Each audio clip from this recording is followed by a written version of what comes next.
Hi, and welcome to episode 5 of season 2 of the Connect2 podcast. My name is Jeff Cullen. And I'm Mark Hughes. Marcus, how are you? I'm okay. I'm a little sweaty because I just did a workout. Hey, good for you. Yeah, it's a boxing workout. Oh, at home? No. At this little boxing gym thing. Oh, I'll have to ask you about that because of course, Victor really wants to find a boxing gym. So We're doing one on Tuesdays. It's you can certainly participate. Okay, I'll talk to him about Tuesday it. evenings. I think it's at 6:30. Yeah. It's fairly inexpensive, but I'll let him know. That's great. Okay, Yeah. Well, good for you. So if you're new to the channel, rate, review, and subscribe, particularly on iTunes, because that's where lots of you find us. And comment, send us an email. I'm going to do my best to try and get rid of that a burglar alarm. That's okay. Burglar alarm. It's a word that Scotch people can't say. Burglar alarm. Yeah, we're in a tough neighborhood. That's here. Yes. Oh, it just stopped. There you go. Okay, good. Maybe the listeners, since that's where most of you are, will not hear anything because I'll do wizardry. Now, I thought you said we're getting more hits on the YouTube.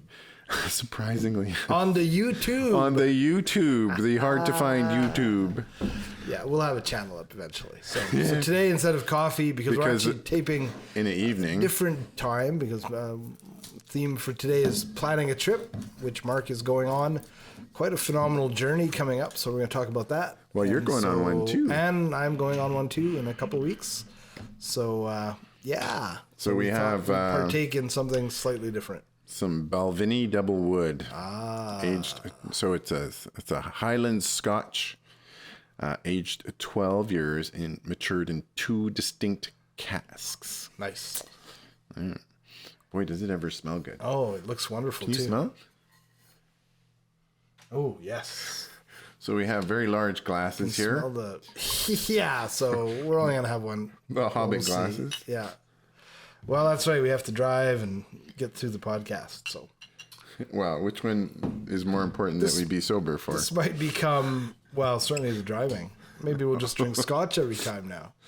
Develop another problem. Do you want some water? Little drop? I think we better have a drop of water. Yeah. Excellent. Thank you, Mark.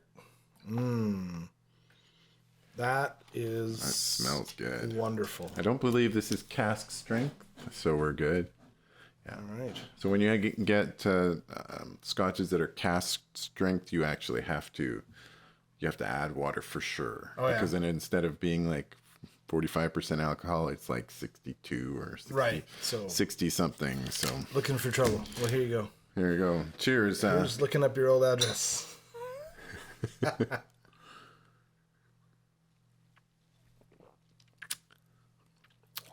Oh, that is nice.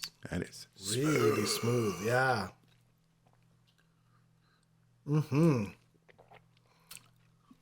Yeah, I have lots of alcohol, but I don't drink it very often. Yeah, we're the same, I have so much hard liquor and rarely drink any of it. Well, that's okay.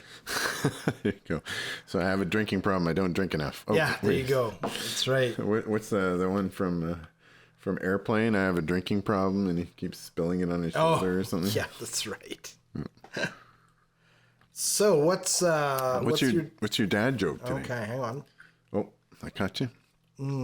So there's this game show on Japanese TV where they take the male participants and they sprinkle their testicles with glitter. Okay. It's absolutely nuts. No, it's pretty nuts. Sorry, that's what I meant. Sparky! Oh, Sparky does not like that joke. And here I was looking at Sparky used to have nuts. Now dirty dad jokes. And and I didn't go that. What do you call? Why do seagulls fly over the ocean? Why? Because if they flew over the bay, they'd be bagels. Oh, there you go. All right. Whew. Thanks, Sparky. We'll see you at the end of the show. So I found out more about these Klondike papers. Oh, the Klondike papers. Fascinating stuff. So the Klondike Papers are from this guy who claims he was a conservative fixer. Probably His name is David Wallace. He's probably a wouldn't be lawyer. that hard to verify. Well, this is the thing. This is actually the thing. So he's claiming all kinds of stuff. Okay. He's produced 6,400 pages of emails and documents that are in bizarre order, and it's kind of like just a dump of stuff What, without.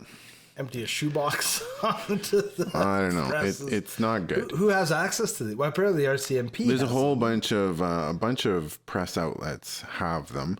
They're trying to go through them, but because they're so disorganized, there is some very interesting stuff that's there. It shows some interesting connections between and disarray in parts of the Canadian Canadian Conservative Party. Right. And or the Conservative Party of Canada, Canada, right. CPC. Yeah, not the CCP. And it's also, but the problem is he's claimed a bunch of stuff in podcasts and interviews subsequent to the release of this information. Okay. None of which is actually, or little of which is actually supported by the documents he's provided. So some of the allegations that have, some of the more explosive stuff. Okay. There doesn't appear to be any documented support. Doesn't mean it didn't happen, but it's not part of the documents he's released. I'm not entirely sure why he's released these documents, but there's a TikTok user. His name is Sheep King JD. He has kind of posted a whole bunch of stuff about the Klondike Papers, and that's gone crazy viral. Right. He's actually had to go through. This is a few weeks ago. Okay. This is a little while ago, but Right. they're called the Klondike Papers because, well, it's up in Canada. Yeah. There's some allegations related to Doug Ford and in Ontario, and apparently then he moved out west and started doing stuff. There's this allegation about the Plymouth Brethren, which is Right. this Ultra religious, ultra Christian. Let's be. well, it's a Christian religious group. Yes. It's not, they say they're not a cult, but all cults say they're not cults. That's right. So it's kind of like, How refreshing it would be if someone actually said, yeah, we're a cult. we're a cult. now that we think about it. Yeah, I guess so. Wow. So that could be, well, I don't know if it'll come. So I think the thing is that I think the comment is to listen and view it with some caution. Right. Don't like many things. just go in whole hog. Perhaps we'll have our own January 6th select committee equivalent. Yeah, and with that, they'll have. Yeah. Well, we don't really want anybody invading Parliament. We had that, I guess, with the. No, I'm talking about more about the investigative commission now, right? Which I've watched mostly just highlights on YouTube. That's some wild stuff too, man. It's pretty wild stuff. Yeah. Apparently, there is a filmmaker who is going to be testifying this coming Thursday, which we're recording it on the 21st of June. Yep, a Tuesday. And on Thursday, the filmmaker has been subpoenaed to produce, like he was in the process of documenting it. So he's got video of Donald Trump before, during, and after. And he's been subpoenaed for all the raw footage of it. Wow. Is this the guy who was embedded with the Proud Boys? I don't know. He's going to be testifying on Thursday. Man. So that could be quite something. So they're saying, like, mainstream media are talking about how. But don't use mainstream media. It's just media, right? Like, really. Like, okay, I'm talking about the regular media that MSNBC, has CNN, journalistic standards and ethics, and they actually fact check stuff before they release it in general. Yeah. Except for, was it Vice, or there's one of them that they are the Daily Beast. It's one of them. Okay. That they're not Really as rigorous. But let's call it corporate media, because I mean it's better than conspiracy large media. Corporations that are being just call it conspiracy media. Well, I mean, the problem I have with some of the media companies, particularly that are owned by, well, they're all owned by somebody who's very white and very rich usually. they blur the line between opinion and fact. Of course they do. And that's mostly driven by their ownership. Sure, it's entertainment. It's entertainment, and the more crazy they get people going, the more wound up. So, you know, for these conservatives that think that they're not getting their platform, they're getting too much. That's right. Fundamentally, they're getting way too much voice for their crazy conspiracy well, Donald theories. Trump says he wants equal time now.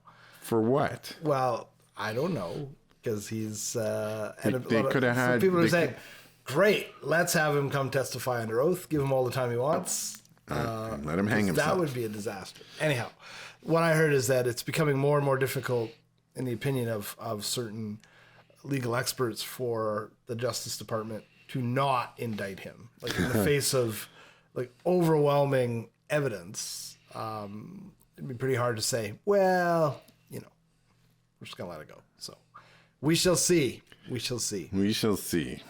I'll tell you that the other thing I learned was video is funky to try and put together. Oh, is that right? Oh, just I thought I had it all figured out from last week in terms of everything was going along, and then all of a sudden my computer first ran out of disk space, because that's always each of these videos that we're producing is somewhere between 60 and 80 gigabytes. Okay.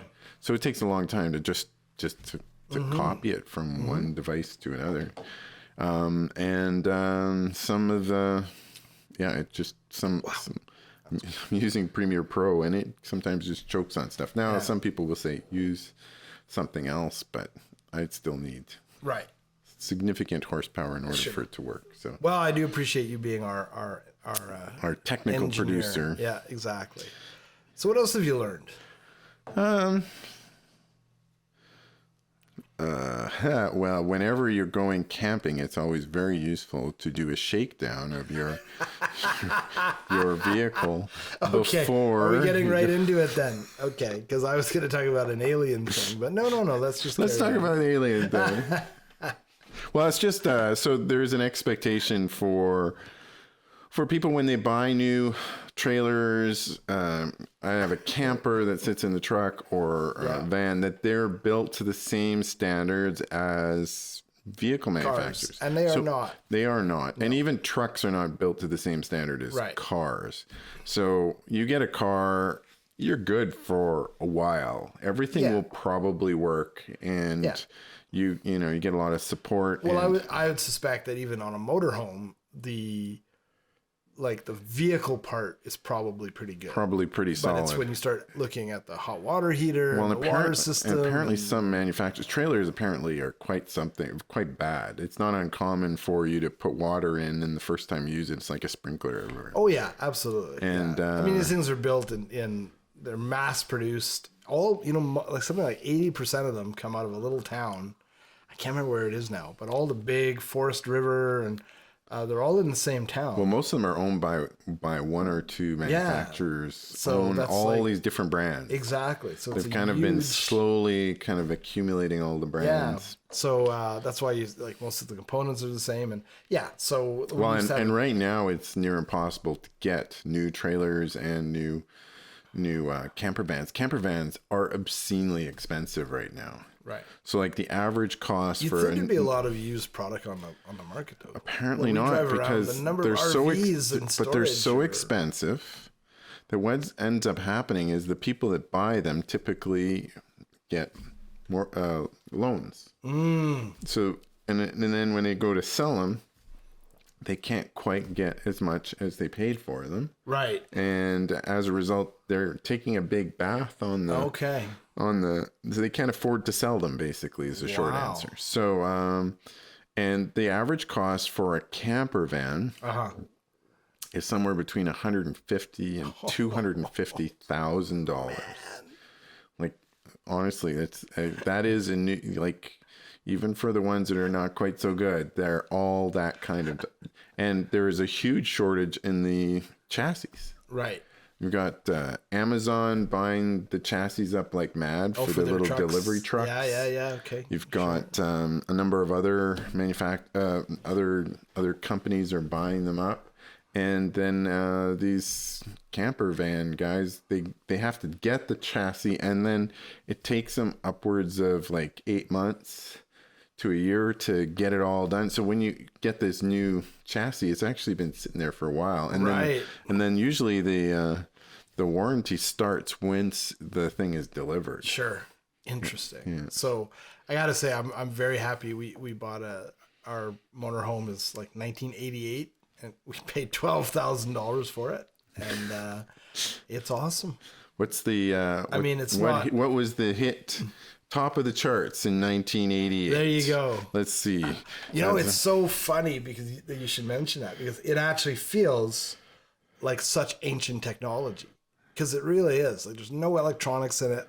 The guy that we bought it from, his widow, so it's got a pretty kick butt sound system. But yeah, it's the old Faith by George Michael. There you go. Like the heating stuff, it's just sliders. The top four. Hang on. Okay. Faith by George Michael. Yeah. I Need You Tonight by NXS. Yeah. Got My Mind Set on You by George Harrison, and You're About to Get Rickrolled. Nice. Never gonna give you up. Excellent. Well, that's the only thing that the RV plays on its radio, actually. So that makes sense now. That's why you keep coming in and you get rickrolled every time you one want. tune. But yeah, no, it's $12,000. We're thinking of taking it across the country. My wife keeps saying, "When's that going to happen?" I was like, "Well, I'm working on it." But we figure if it craps out, we'll just leave it. Okay. So, yeah. 150,000, man.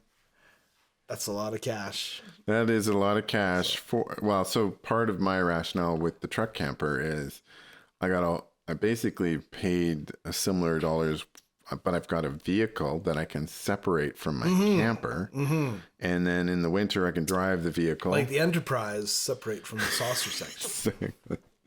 Yes.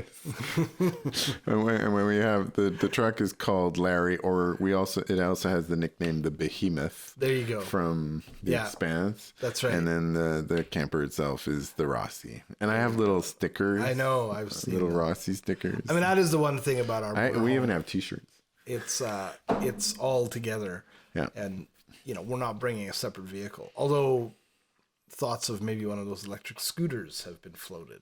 Because that could be fun. That could be fun. You could park it if you need to go into town to get, eggs or whatever. So we'll see. But anyhow, it ain't 150 grand. So there you go. So we were talking about trip planning, and you were going on an extended voyage. Well, I had on this very different trip than the trip that we're doing. I had a bucket list thing that I've always wanted to go drive to the Yukon. I don't really know why, but I felt that I wanted to do this. My wife has got some work commitments and didn't think she could take the time off. So I initially intended on going solo. Mm-hmm. Solo with my dog. So my dog is both a blessing and a curse. She is she's awesome, but she's also a little needy at times. Sure. I think it's going to be great. And she'll have a good time. And we have a friend who's coming along. She's got her own camper van. It's quite new. And does she listen to our podcast? I don't think so. I just want to make sure before any comments are made. Well, that'll be coming out after. Well, you guys are away. Oh, no, I guess not. The week after. So, okay. It'll be after. Let's keep it generic. The point is, these things,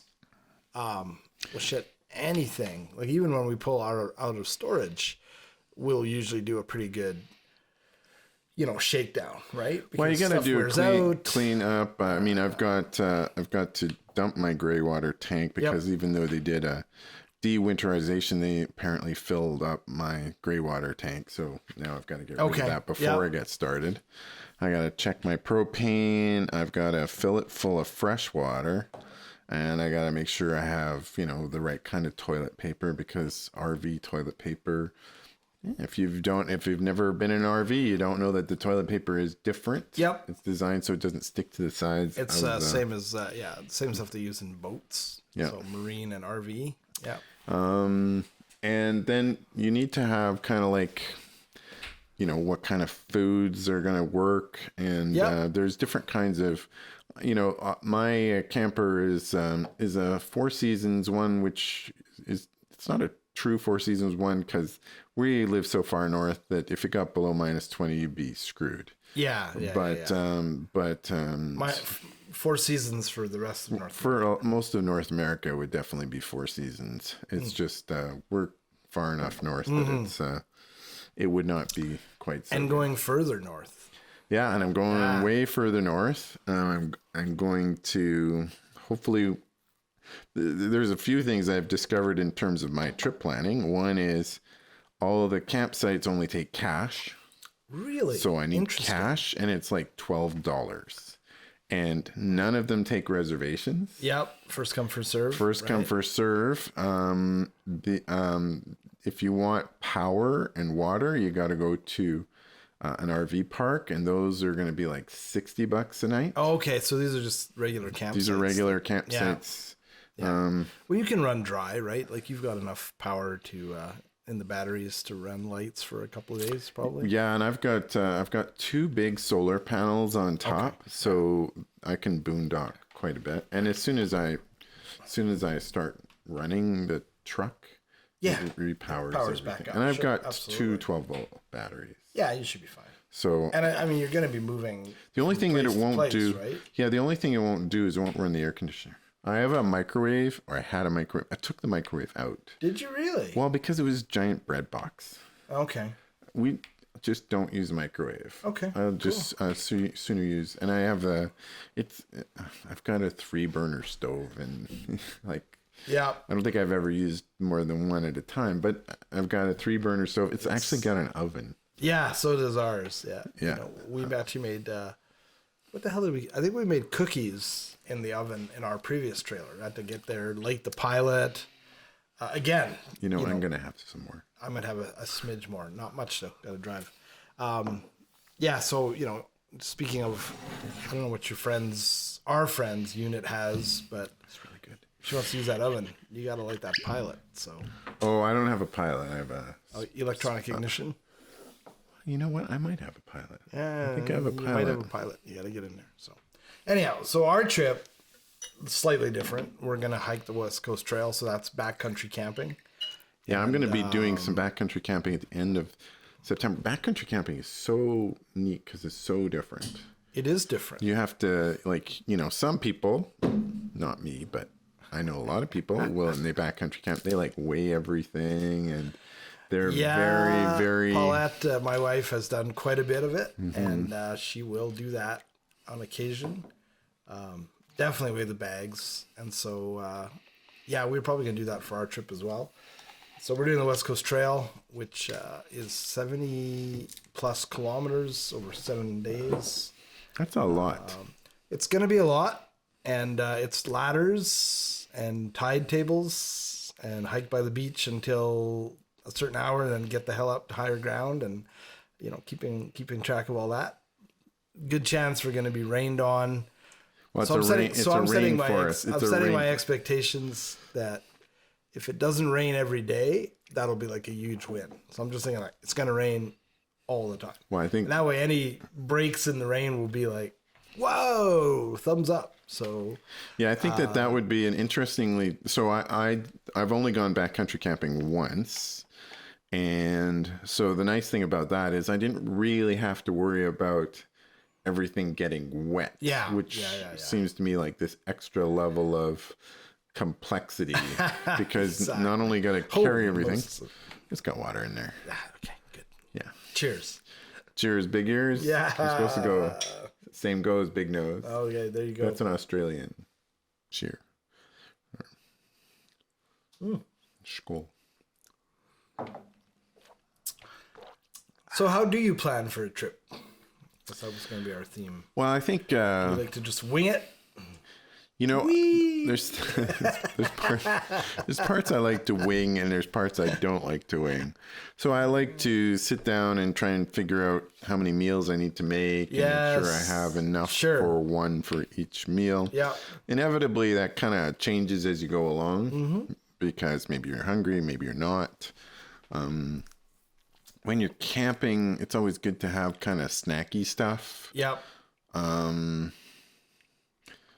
But I'm not a big snacky person, so I always find that a little awkward. Okay. Because, like, you know, having s'mores and sounds great, but it would never occur to me. Because, first of all, I never make desserts at home. Like, never. Right. So if we're going to have desserts, either my wife has made the dessert, somebody has brought the dessert, or we have bought the dessert. Right. Because I don't make desserts. Well, backcountry, I've not done as much as my wife. Not bringing a lot of the extra. You're bringing, and, well, you know, sometimes pre-made, like dehydrated. So we're doing chili. We're buying some of these camping sort of like backpacking meals. Yeah, those are really good. Yeah, some of them are good. Some of them are less good. Yeah, exactly. So you've got to be a little bit of testing. Well, I've got a gravity filter. Yep. Those are super. Yeah. I can't believe how cool those They are. really are good. We used to basically just take we used to have the pump one.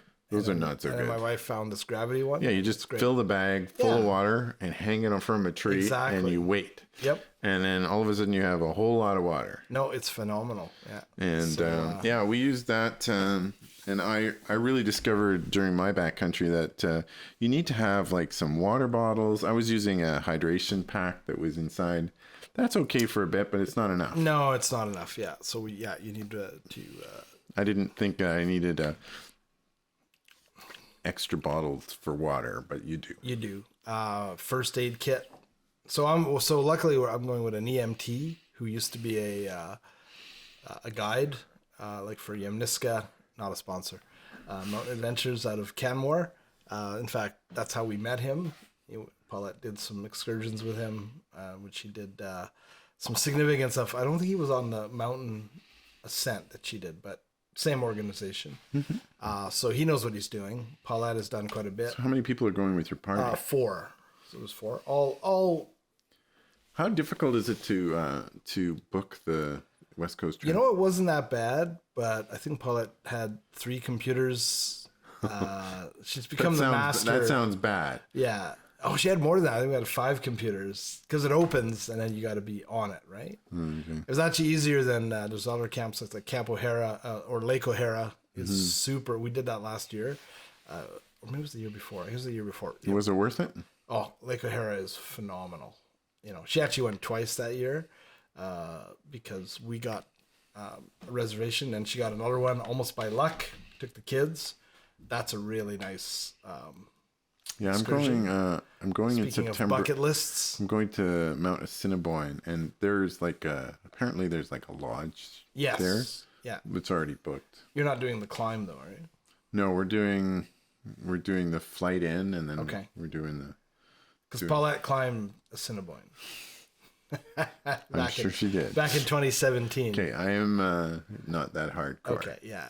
So I'm just. She had to take mountain climbing training and. Well, I'm going avalanche rescue. I'm going with another fellow who is another photographer. He's a landscape photographer. Okay. So we got 2 photographers. So you guys are you guys are gonna hike it. I mean, there's lots of trails around. Yeah, but not doing the summit. I'm not a big mountain climber either. Although I did enjoy. Well, David is David, who I'm going with. He's in his early 70s. So. Oh wow! So yeah, he's way fitter than I am. So. He will That's do way better than me. We did the Wapta ice fields, and you just meet these people in these lodges who are amazingly fit, and it's like 60, 70, and so that's kind of something to aspire to. You know? Yeah. So, but so those trips, I find you gotta have some planning. Like I was just telling you, I have a trail book. We're actually mapping it out to see, on West Coast Trail. There's a lot of places you can camp, but on the beach, there's a lot of places that at night are underwater. So, so not a good you plan. can sort of camp a lot of places, but not every place, right? Well, and And then there's ladders, and you're on the beach, you're up above the beach, you're up and down.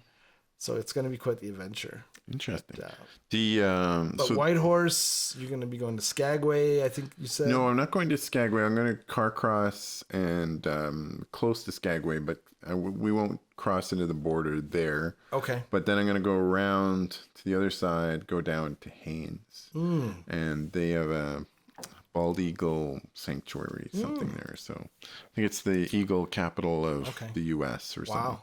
And so I've got these. They're called Backroads map books. Oh, yeah. There are these. You can get these books. So I've got them Right. for Northern BC. Like from the AMA or something? No, it's from this company called Backroads Map Books. And it's incredible detail. It's really great if you're fishing or ATVing, or it's got all the topography. It's got all the roads.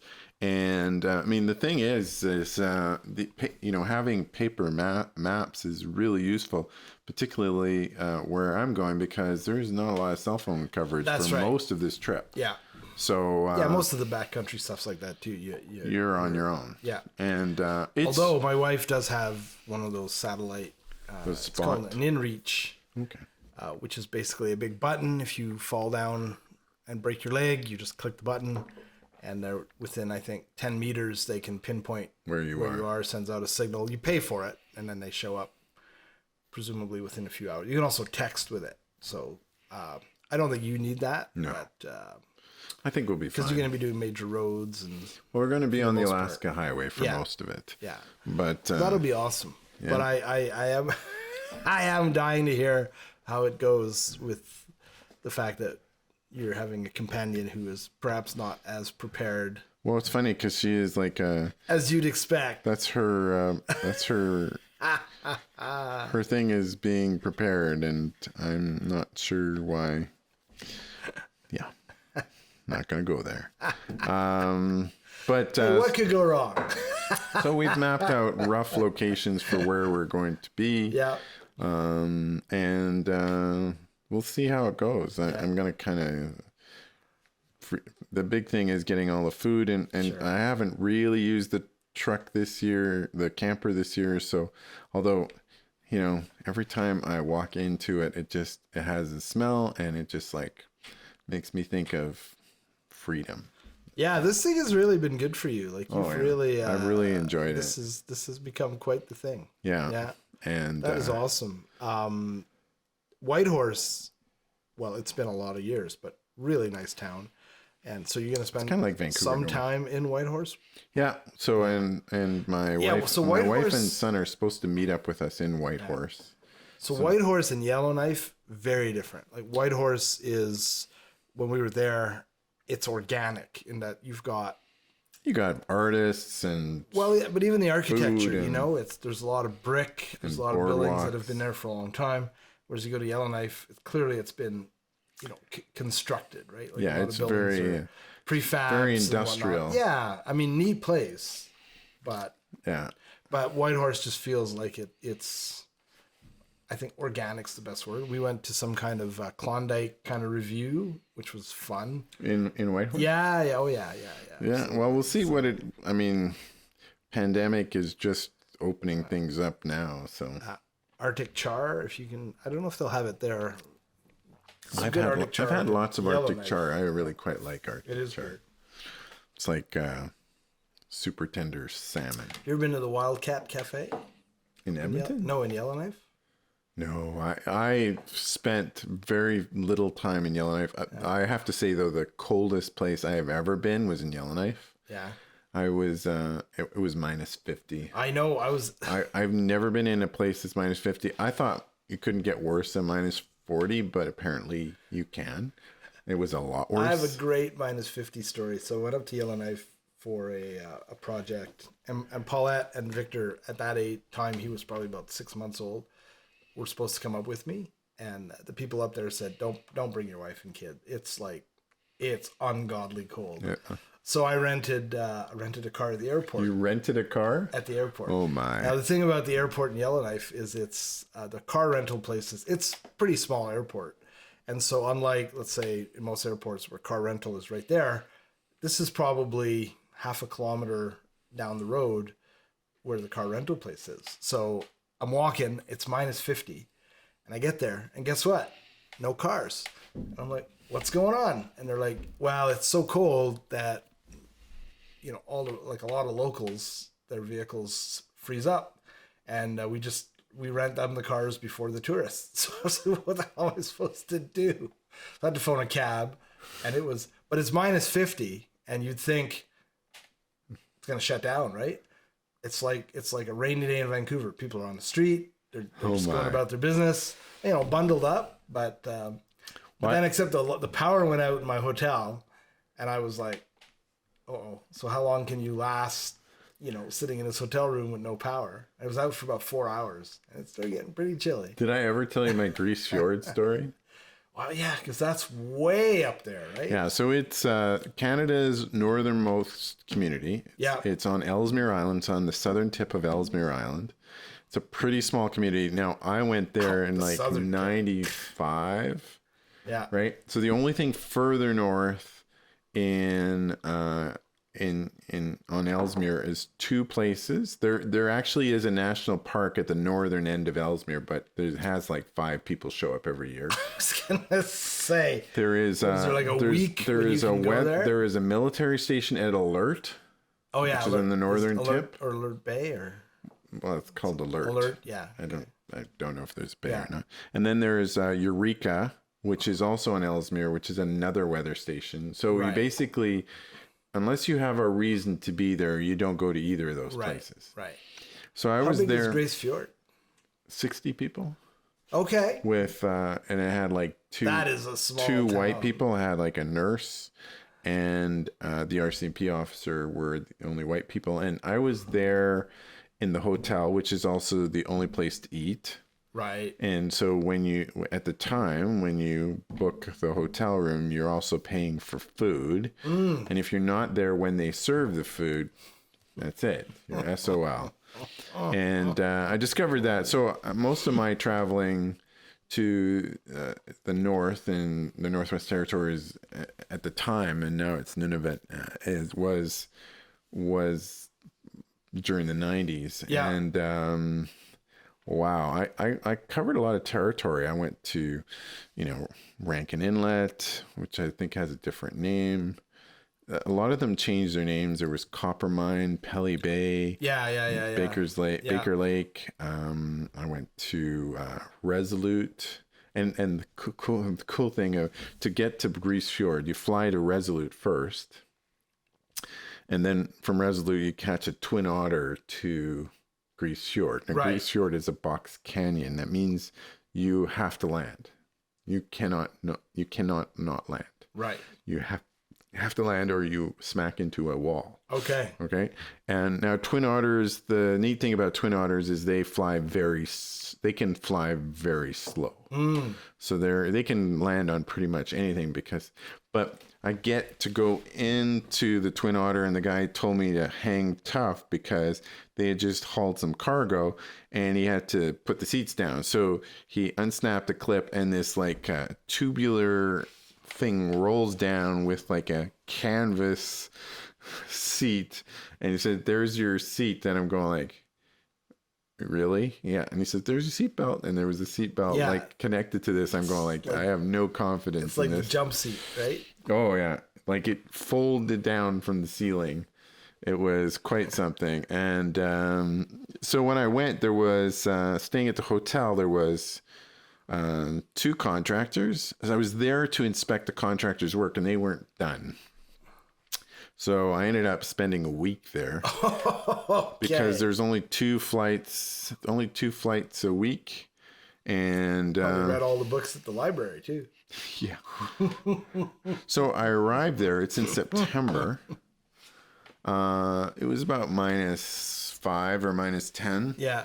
I mean, the ice had just left the bay, and and it was coming back in. And Right. that night, That week of summer was over. well, that night, so there was the two contractors. There was me, an engineer, and then there was an accountant. The accountant for the band was there. He was doing their financial stuff. Okay. Yeah. And but I arrived, Sounds like and that night, played some poker, drank some whiskey. well, no. So what happened is that night I arrive, power is out in the entire community. Everything is starting to freeze up. And so they They got to be using generators. they had these generators. They had 3 generators, and they had progressively had troubles with each one, and went to the last one, and then the last one was finally failed, and they didn't have the right parts, and they didn't have a mechanic. So they were flying up a mechanic the next day from Montreal to actually fix it. They were stealing parts from the other generators to try and keep one going.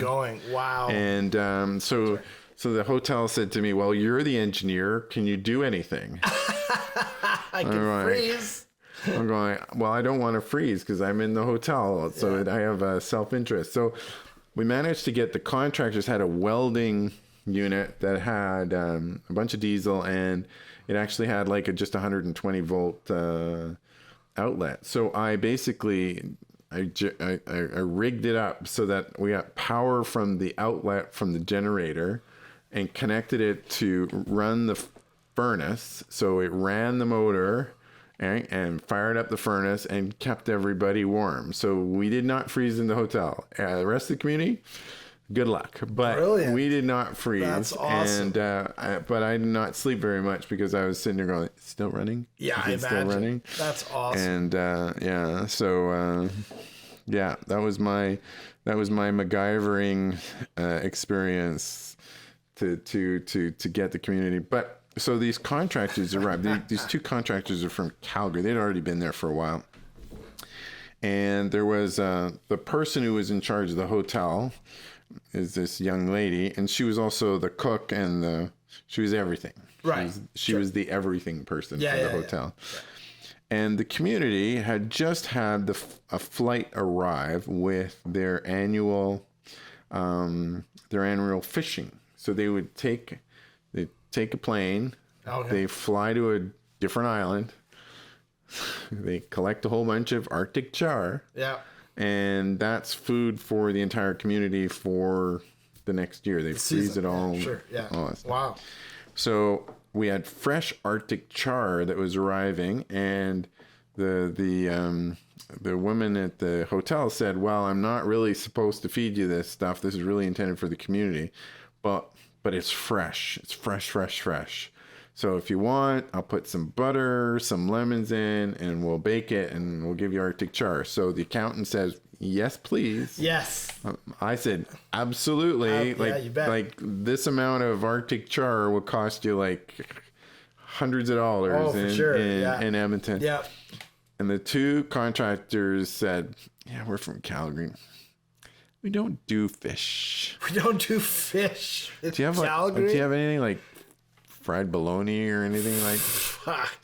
Well, that's what this woman offered was fried bologna, and they Wow. said, "Sure, we'll take the fried bologna Unreal. rather than this fresh Who says Arctic char." Calgarians are not sophisticated and worldly? Yeah, exactly. Well, I was up. We flew out of Yellowknife to do a small. This was with A.D. Williams. Yeah. Well, that's where I did most of Yeah, it. and we were flying into a small community, and one of the draftsmen who was working there was terrified of a single engine plane. Like he wanted to know, were we going with a twin engine plane? And we found out it was a single engine plane. We had to coax him into the airplane. I mean, it was touch and go there. He was totally terrified. But as we're flying, the pilot actually goes, in reality, you're much better off with a single engine. And I was like, and we're flying over like nothing, right? Having this conversation. I'm like, this is a good time to have this conversation. Was this Al Williams? who said No. It was a charter guy from up there. And of course, the guy who's terrified is hearing all of this, and this is not making the situation better. But the logic was, you have a twin engine plane, you're going to crash anyways. eventually, but you're going to crash at a much higher speed. Because you have a single engine plane, engine goes out, you're coasting, you're a glider, and if you've got a reasonably good pilot, he'll bring it down, and you've got a much higher chance of living. I was like, that makes sense, right? Because you're not going to shut down the second engine. You're going to try and finagle it, but you're going to be hitting the ground at many, many knots, where he goes, single engine goes out. My understanding is those single engines, they're incredibly robust. They're like a lawnmower engine. They're designed just to run and run and run and run. And although, I heard that same kind of argument from Al Williams, and so, and if you're not familiar with A.D. Williams, so I knew Al Williams. I knew his son Regan as well, but not as well as I knew Al. No, and both of them died in plane crashes. Yeah, a year apart. Almost a year to the day apart. It was bizarre. In two different airplanes, not the same airplane. No, that's right. And not only they died, but like a number of other employees. Yeah, like devastating. So Al Williams was flying his personal plane. Right. Apparently, he almost made it.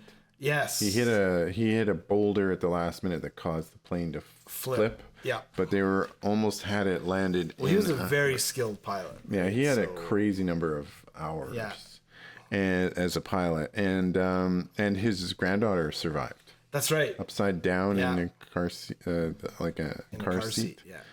But the chief financial officer, and he died. That's right. And there was like another plane that was flying simultaneously, and they managed to right, because they hit like a storm, and and I think he was flying in his personal plane, which was like a slower plane, smaller Cessna plane or something. That really, I think they needed to fly by visual flight rules. Right. So there was some issue with that. But a year later, Regan was flying their twin prop Malibu. Well, I think it was not twin prop. It was a single prop, but it was a turbo prop. Maybe you're right. Yes. It was a Malibu, and it a plane that I think both you and I flew in many times.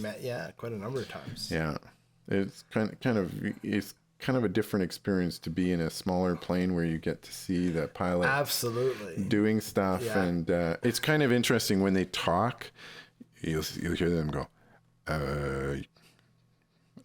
tower, can you hear me? And the reason they do the uhs is so that their voice is not clipped on their first syllable, because the mics click on and click off. Right, sure. So they actually make this sound before they talk to activate the mic, so that when they're talking to the tower or to another plane, they don't get parts of their conversation. Well, I'll tell you a funny Al Williams story. So I flew with Al somewhere in the Malibu, and it was really neat. Got to be in the passenger seat next to him, and like I said, very skilled pilot. No worries.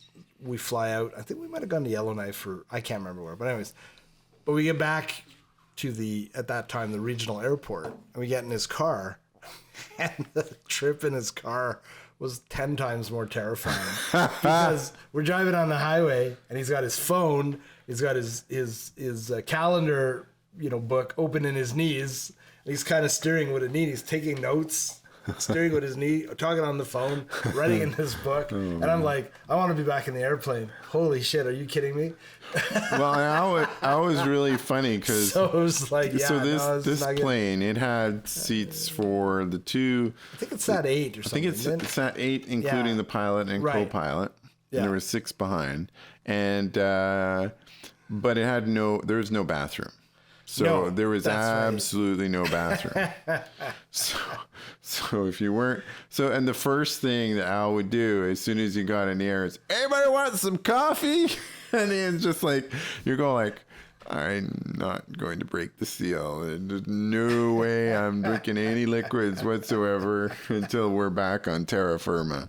And but he was like that. He was I have to say, there's a lot of things I learned from Al, and that have stuck me to this day. A lot of, he was an incredible marketer. He was absolutely, he was a bit of a visionary when it came to marketing. He was also a guy who, despite his foibles, when he came and I used to call it pixie dust, like you could be so angry with him. You'd come into your office, he'd sit, he'd bullshit, and then he'd leave and you'd be like, geez, he's a great guy. And you forgot what you were mad about. Exactly. One more quick aviation story. So I used to fly out of government air services up to high level and whatnot. Okay. And again, one time, and I can't remember who I was with, but really nervous about flying.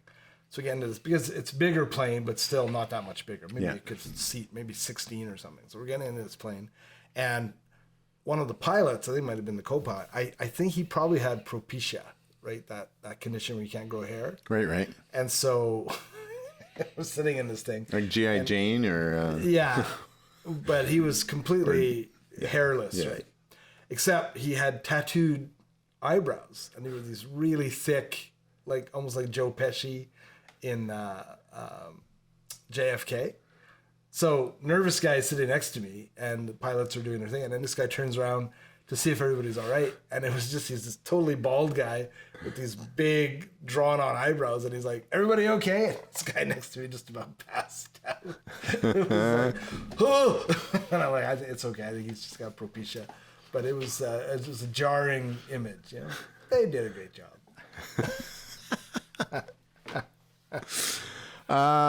So we did another episode earlier today and talked about a lot of the media we're consuming. I'm very looking forward to it. All right.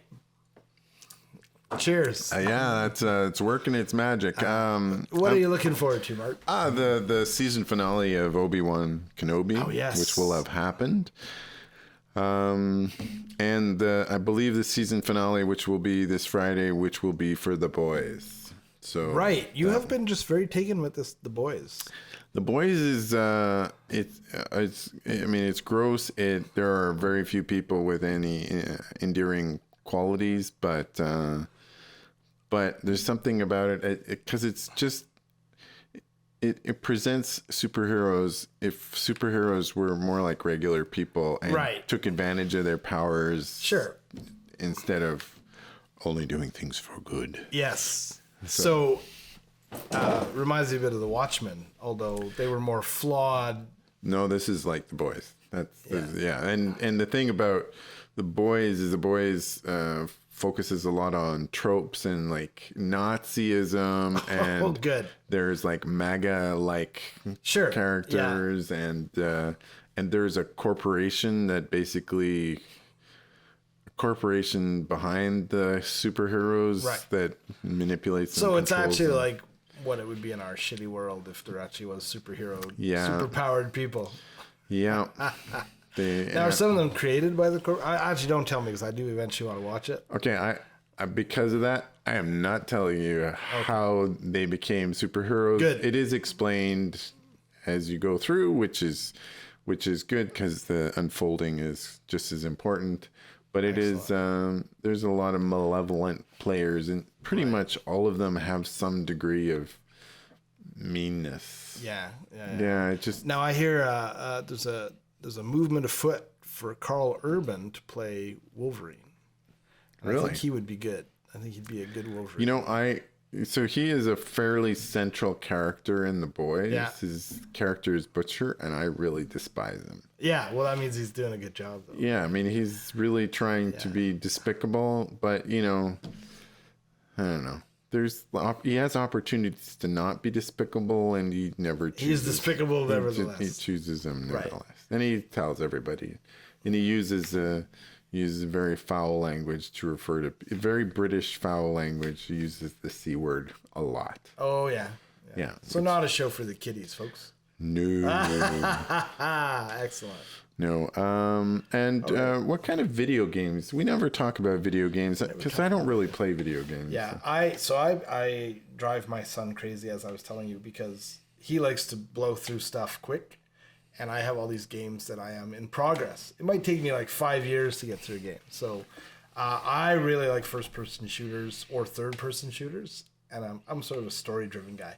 Kids play these online battle royale stuff, and it just drives me nuts. It's just not my speed. So I I prefer to play by myself. Me too. I don't really want to be playing with anybody else. So right now I'm playing Red Dead Redemption 2, playing The Last of Us 2. I'm playing Hitman, the new Hitman 1. Is that with the bald Hitman? Yeah. Okay. I'm playing something called Alien Isolation, which is really good but terrifying. I'm playing a VR game based on. You have like an Oculus? Oh yeah, no, we have the PS VR. Okay. Which is based on The Exorcist, which I can only play a little bit at a time because it is freaking terrifying. It is totally immersive, but that's the kind of stuff I like. But like, so Victor just goes like, "Are you done this yet?" Oh, the Uncharted collection. I'm replaying, so. First and third person shooters that have a good story. That's the stuff I like. Interesting. Yeah. Okay. What about you? Yeah, I've tried GTA for a bit. Yeah.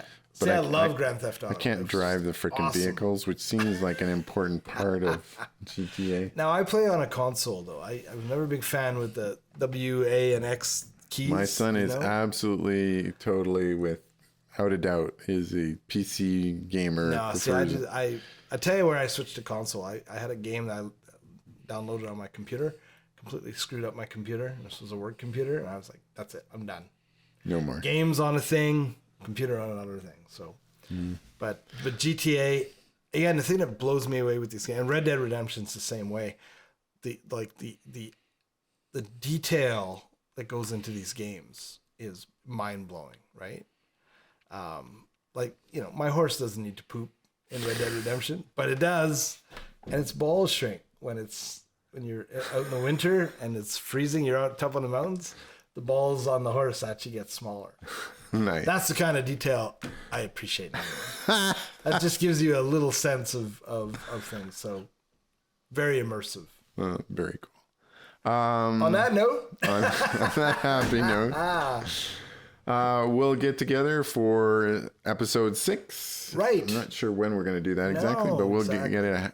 It'll happen. So we'll carry on. And you are leaving Sunday morning. Soon. Yeah, so Sunday morning, and then I'm gone for time. 12 days. So. Right. Yeah. And then I do a wedding 2 days after I get back. Oh yeah, that should be interesting. Yeah, I don't do a lot of weddings.